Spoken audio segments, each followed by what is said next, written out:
Бізде келесі сабақ химиялық элементтер, жай және күрделі заттар. Жалпы химиялық элементтер бұл тек атомдардың бір түрінен құралады. Сондықтан біз элементтерді таза заттарға жатқызамыз. Мысалы, темір металы тек қана темір атомдарынан тұрады. Сол сияқты оттек газы да тек қана оттек атомдарынан құралған. Бізде элементтердің атауы символдармен белгіленеді. Мысалы, алтын, аурум, оттек, О, кальций деген сияқты тағы басқа. Жалпы барлық химиялық элементтер периодтық кестеде орналасқан.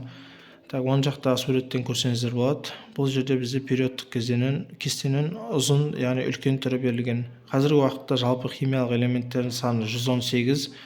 Олардың ішінде 94 элемент табиғи, яғни табиғатта кездеседі, ал 24-і синтетикалық жолмен алынған. Химиялық элементтер бізде металл және бейметалл болып екіге бөлінеді.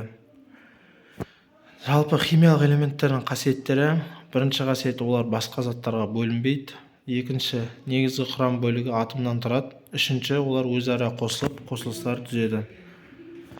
Бірінші, мана біз айтып кеттік, элементтер екіге бөлінеді деп. Металдар және бейметалдар деп. Бірінші, металдардың қасиеттері. Металдар электр тоғын жақсы өткізеді және бөлме температурасында көп металдар, яғни тек қана сынаптан басқасы, сынап бізде сұйық күйінде болады. Бөлме температурасында барлық металдар бізде қатты күйде кездеседі.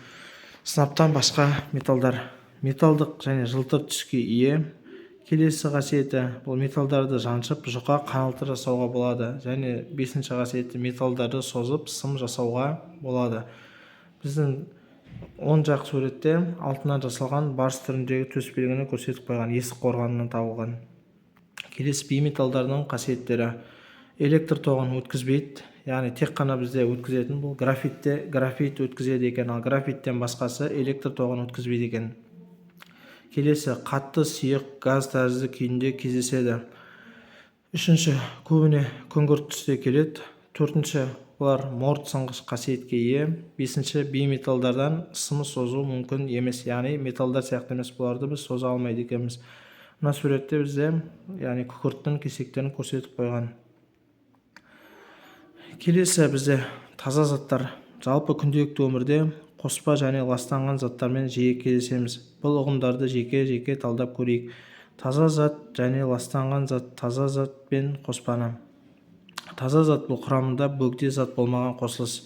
Яғни оған біз дистилленген суды, таза газды жатқызсақ болады.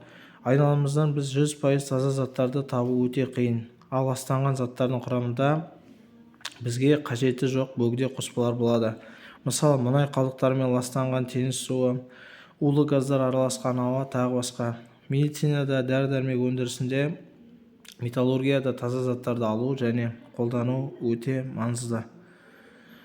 Таза заттар бізде жай және күрделі деп екіге бөлінеді. Жай заттар тек қана бір химиялық элемент атомдарынан тұрады.